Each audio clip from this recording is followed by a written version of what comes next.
I've been living my whole life in fear.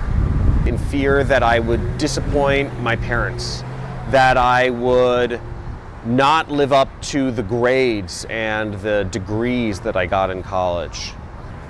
I was living in fear of people's judgment. I was living in fear of being different.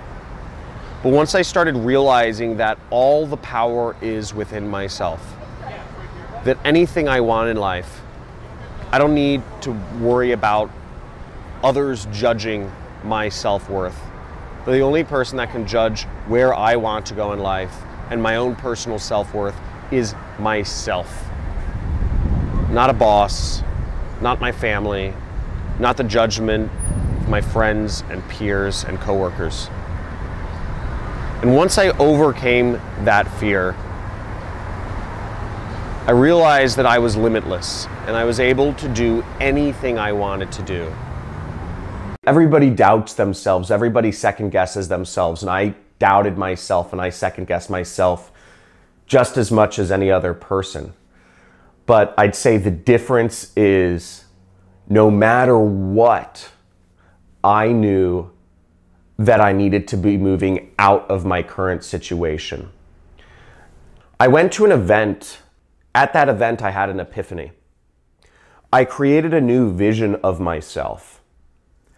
And what happened is every day I went to work after that event. Every day I went to work, I felt like I was living an alternative life. Because in my mind, I already had a new vision for myself already created. And that new vision of myself was that I was free. So every day I went into work, I felt in limbo and I didn't feel like I belonged there. I don't know if you've ever felt like you don't belong somewhere, but for me, that was every single day. That kept me focused, because if you're somewhere where you don't feel you belong, if you're in a situation where you don't feel is correct for you, if you feel a sense of unease with what you're doing or who you're surrounded by, if you feel incongruent with yourself, you work very hard to move out of that situation. It's like if you're wearing a piece of clothing that's not you. You feel awkward and you feel like people are looking at you awkward and you feel like you don't belong in that shirt or that jacket and you feel that need to get it off. That's what I felt. That's what I felt every day I went to work. It was incredibly uncomfortable. It wasn't just a momentary feeling. It was pervasive. There wasn't really an option. I started noticing that my doubts and my second guessing were my brain playing tricks on me. And I stopped taking them seriously. I realized that my own doubts and that my second guesses were not my own. That those doubts that bubbled up in my brain, those second guesses about my direction, those were actually what society wanted me to think. And I realized those thoughts were not my own. Those thoughts were society's trying to claw me back into the safety net of that structured corporate world that we've been educated on for our entire lives. And once I realized that those doubts were not my own, but they had been educated into my brain by my friends, by my family, by my teachers, I started realizing that I had to move beyond them. And I did. Doubt used to cause me to hold myself back in life and in business. Fears of others' judgments, the judgments of my family, my friends, people I wanted to impress, used to hold me back from living the life that I truly deserve. Now, once I learned to control those doubts, once I learned to control those fears of judgments from others, I was able to live a life that I truly enjoy. And being able to control your fears and your doubts of judgments of others and society will set you free. In just a second, I'll tell you my story of how I've been able to overcome doubts and the striving to be of perfection in my own self to create a business that makes me millions of dollars per year and living a life that I truly love. So when I first decided that I wanted to quit my job, it was out of anger, right? And it wasn't from like a centered place. I realized I was at a crossroads in my life. And there were kind of two paths I could go on. One is I could really just double down on the career route and say, look, I'm going to make this work. This may not be the right job for me where I'm going to move up, but I'm going to double down the career route. I still believe that I can make it work. It's just, this is the wrong job. And the other route was that the only person who could actually pay me what I'm worth is myself, and I need to be an entrepreneur. And what helped me make that decision was I kind of projected into the future for each of these routes. I said, if I take route A, where will I be in 1, 2, 5, 10, and 25 years? And I just kind of imagined where my life would go in each of these routes. And what I realized was that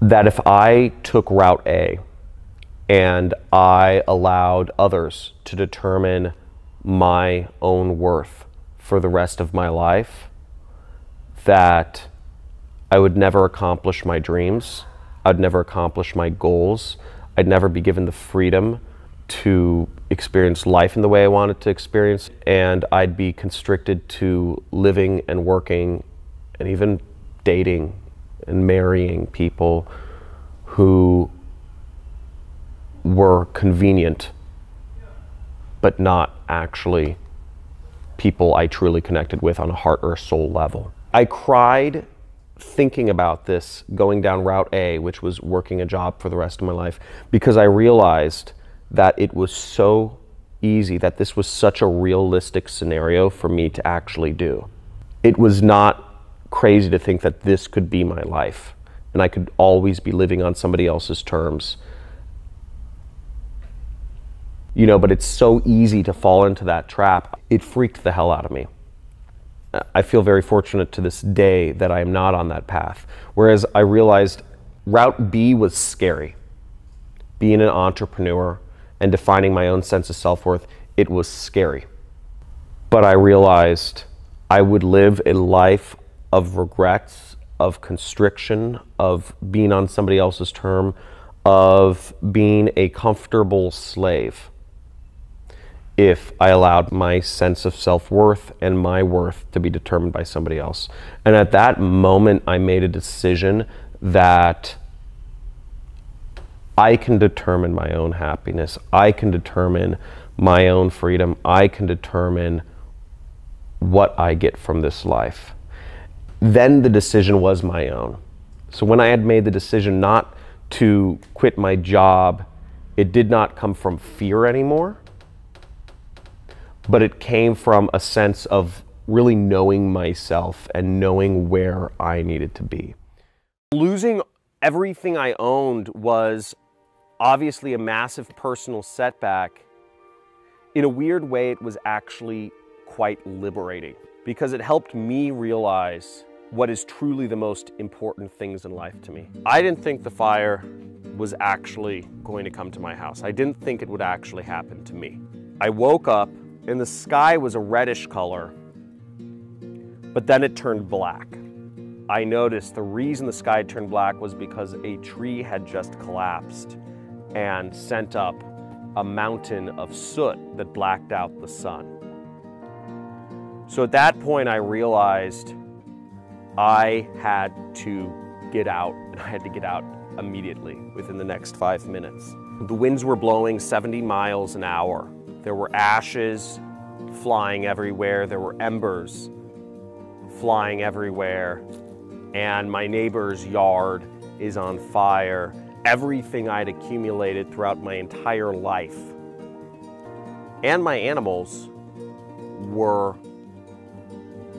just in my house.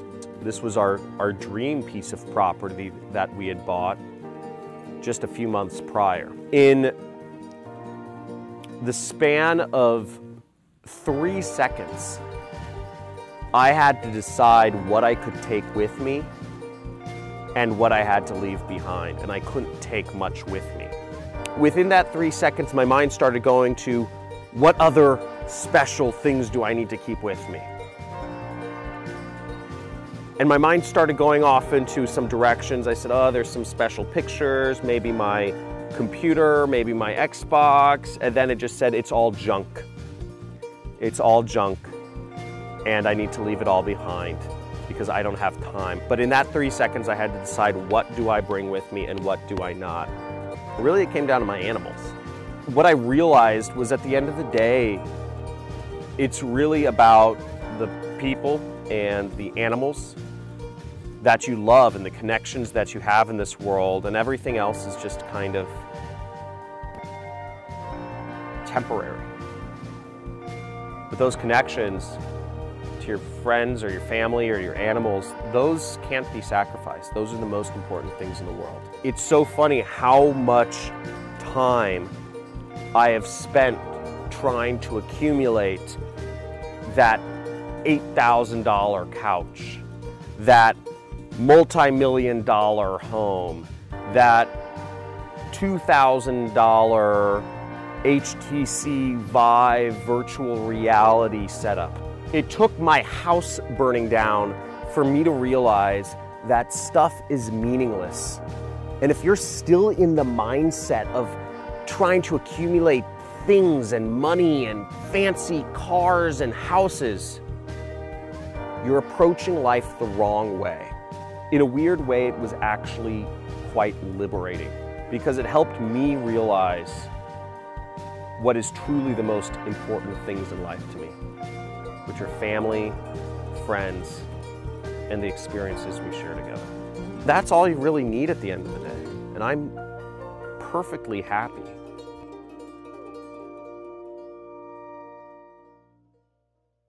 Have you ever been trapped at your desk or your office or your home, hoping, wishing for that 2 weeks a year of vacation time? I used to. But I've been able to make the transition from working a corporate job to working for myself from anywhere and being able to make millions of dollars per year doing that. Now, in just a second here, I'm going to tell you my story of how I went from nothing, having no technical skills, having no advantages monetarily, and being able to create a business which sustains a life that I love and I'm passionate about. A life where every day is a vacation. Every day I wake up to this view. This is my backyard. I live in Malibu, California, and I've been fortunate enough to learn the mindset that it takes to be successful. I believe anyone can create freedom for themselves and live the life they truly dream about. To be the true version of myself, I had to live a life that was not what society had pre-planned for me. So what I attribute most to my success is that in my travels around the world, I realized that I was living an arbitrary life. I realized that if I wasn't setting my own goal for where I wanted to go in life, that the world was going to set one for me, and the path that I would be on would not be my own. Now, I've always been a rebel. I've always wanted to do things my own way. When I realized that I was not living my own life, but I was living the life that society wanted for me, that society arbitrarily told me that I should be living, it made me angry inside. It made me furious when I realized I was following a path that was just going to lead me to being another number in the system. And from working the corporate world, I also came to the conclusion that there are doors that are closed to you. The corporate world is not set up for you to be the most successful version of yourself that you can possibly be. So when I started realizing that I needed to set my own goals and I needed to define life for myself, that's when I started moving forward in life. So I'd say in a sense it came out of anger that I was not living my own life, that I was living what society wanted for me. That drove me forward to try to be a truer version of myself. I'm kind of embarrassed to admit, but it took me about 4 years to start working for myself. I'd been trying since 2009 to start my own business, and I started a number of businesses and make some money in fits and spurts. Some businesses worked out, some businesses didn't. Some businesses made me money for a few months and then they would just stop working for various reasons. I started probably about a dozen different businesses during those 4 years, but I could never get anything that was consistent. And it wasn't until 2012, August, that I quit my job and I started working for myself full time. And I've never gone back since then. The biggest mistake I see entrepreneurs making is believing they need to do things perfectly, but instead not doing anything at all. I believe people feel this need to be perfect because of society's judgment. There's so much judgment in the world. There's so much judgment on people to start a business and immediately be successful. There's so much judgment from society of people looking at your Instagram photos. There's so much judgment from society in all aspects of our lives. What I realized was that society's judgment was not me being myself. It was me trying to placate all these different groups of people. And it can get mind-numbing when you're trying to advertise something on Facebook, but you have to think about, what will your family think? What will your extended family think of that post you do? What will your friends think of you trying to sell a product on Facebook? What will other people that don't know you personally, but you'd hope to impress, think of this post you'd put on Facebook, or this image you put on Instagram, or of this video you put on YouTube?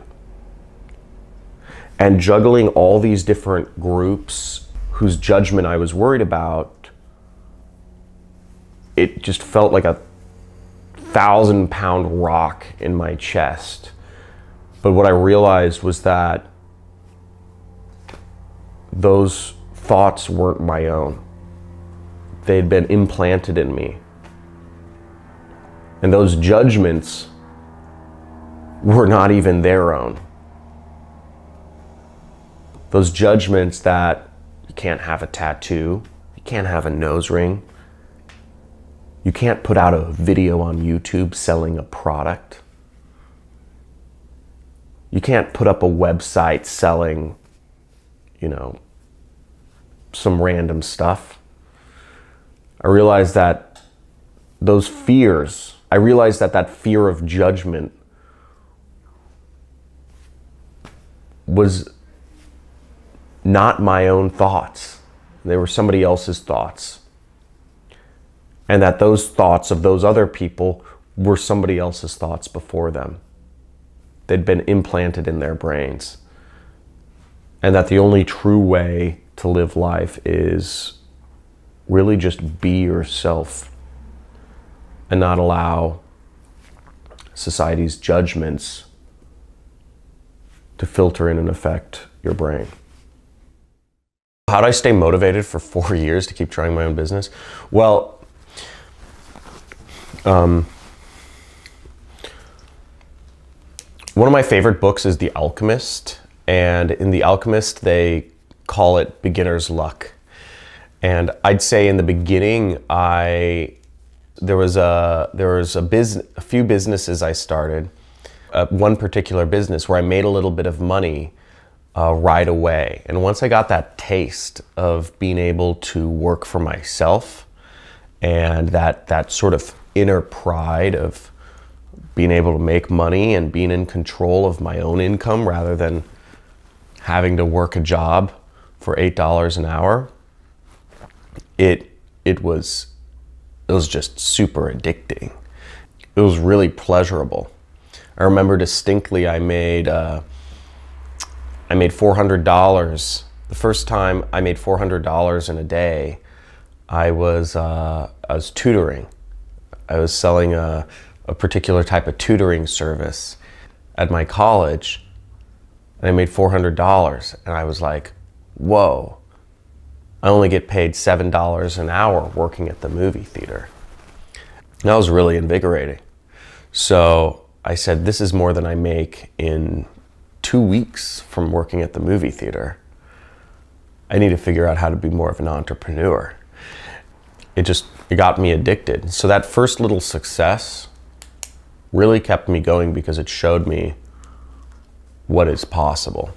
And I believe when you're starting out as an entrepreneur, getting that first taste of success is something to really strive for. And it's really important to do a business where you can make money fast and easily. One thing that really motivated me to keep going through this period was surrounding myself with people that motivated me, frankly. Surrounding myself with people that motivated me kept me going because I saw what they were achieving. And even if I didn't talk to them often, even if I just met them briefly at an event, hearing about their life and hearing about what they accomplished and seeing that they were a real person, they're not a genius, not a kid that was born with a silver spoon in their mouth, seeing real people getting real results for themselves that I wanted out of my life helped keep telling me, you can do this. You can do this too. And it made it real because you can read about it on the internet. You can see it in a newspaper or a magazine or a book or YouTube, but it's not real unless you're actually like hanging out with these people, you know? And I'd say just seeing like, oh, they're not geniuses. You don't need to be a genius to do this. How I defined success for myself was really, I just looked all around me on Instagram, on Facebook, on YouTube, and I saw so many people living lives of freedom and luxury and fun and adventure. And I said, I wanted to live that life too. I want to be doing those things that those people are doing. So when I started, my goal was not grand, but it was something. And it was living a life of fun, of freedom, and of adventure. I created my entire business around an internet business that would allow me to have freedom and control over my own time, and freedom and control over where I was or my location. Society does not want to give you control over your own time, over your own location. Society and the corporate world wants you to be a slave. The corporate world, the capitalistic system wants to control you, just as it wanted to control me. And when I realized that I was not living my own life, I was furious because I'm not a slave. I'm not beholden to anybody. And that fury drove me to carve out a life for myself and to ultimately create my internet business to allow me to do anything that I wanted with utter freedom. And that freedom has opened so many doors for me in life to create relationships and to experience the world and to build new skills. It's been unbelievable. And where I'm at now compared to where I was 5 years ago is night and day. Where I was once dressing up in a corporate suit and driving an hour each day, each way to go to work. Working for a company selling products that I didn't even fully believe in. Hanging out with people every day that I won't even normally be friends with. Ultimately, going home every single night dissatisfied with who I was where I was 5 years ago. Compared to where I am today, every day I wake up with a blank slate. Every day is a new day for me to decide where I want to go, what I want to be, what I want to do, whether it's in my personal life or my business, it doesn't matter. And that freedom is invigorating. And today, it's my new normal. And I believe it should be everybody's normal. Success loves speed. Keeping that momentum going is the most important thing when you start making money in business. And for me, when I was able to go full time when working for myself and running my own business, it just opened the floodgates. Instead of having to only be able to work nights on my internet business, I had the whole day.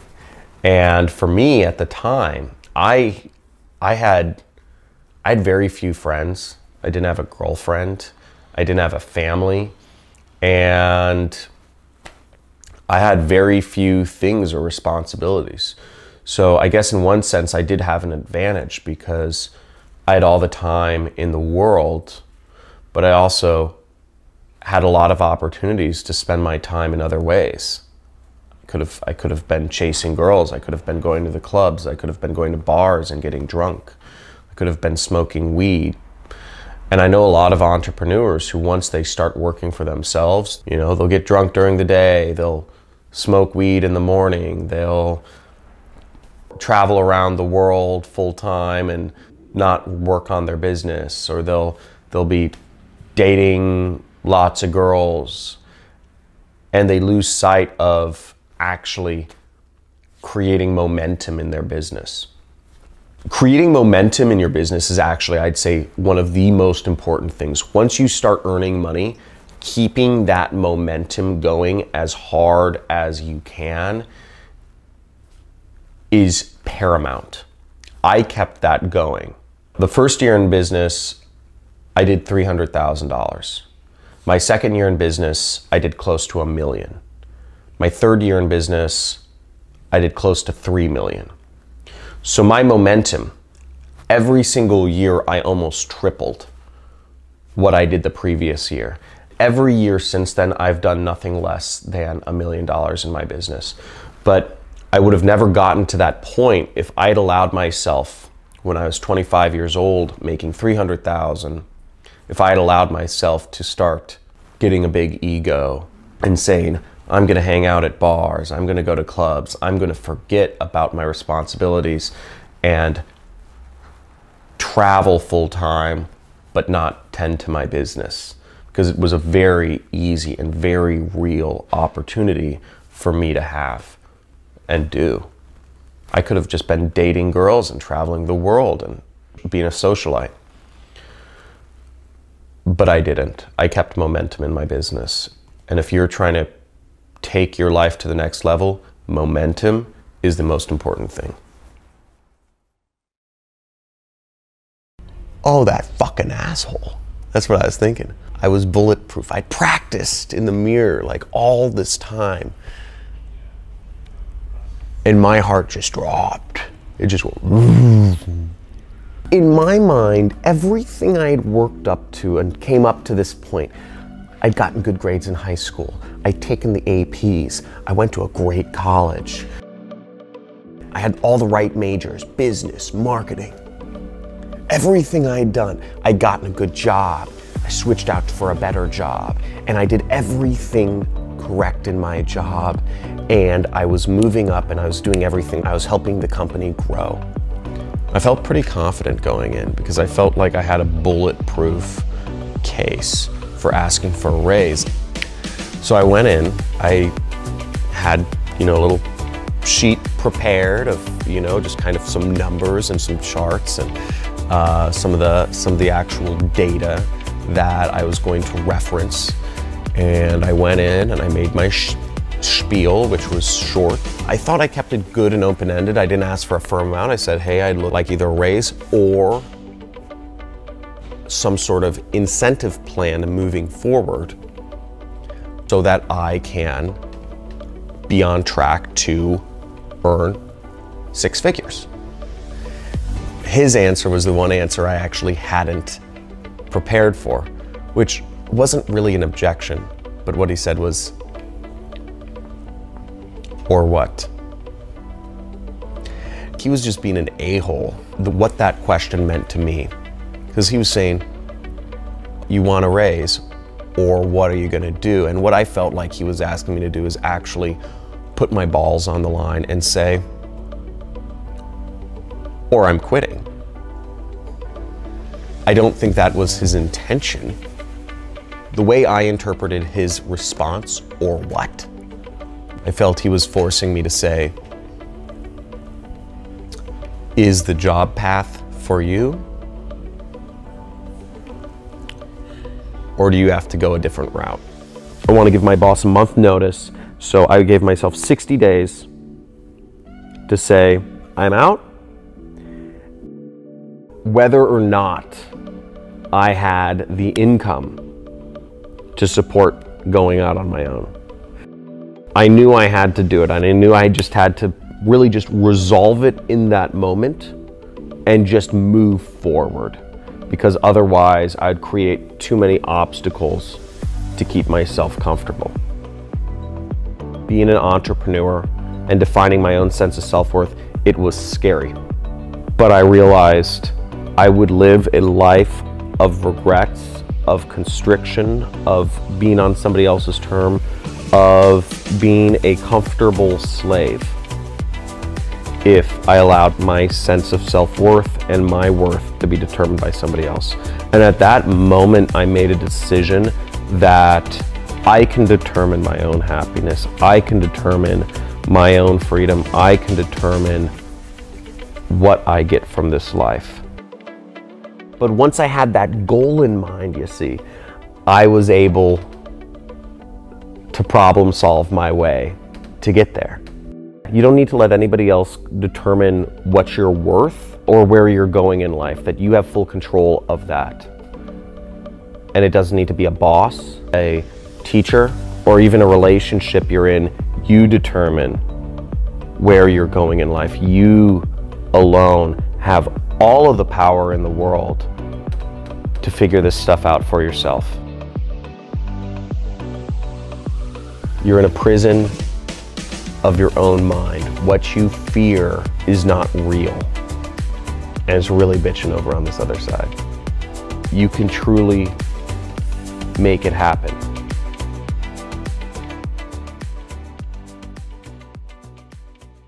No money has to come out of your pocket for ad spend or nothing. He shows you the true and legit way to start your marketing campaigns with no money. Hi there, my name is Phil Carrick from Northern Ireland, and I just want to give a big shout out to John Crestani. What John does is he walks you through a step-by-step process, really from A to Z. Hi, my name is Demetrius. I basically started using his tactics yesterday and already started seeing results. After going through the program, I made my first commissions basically yesterday. John Crestani, thank you so much for access to your program. It is powerful, and I hope your students and people actually get in, and they'll see. They'll be able to understand what I'm talking about. Okay, so thank you again, and I appreciate everything that you put out.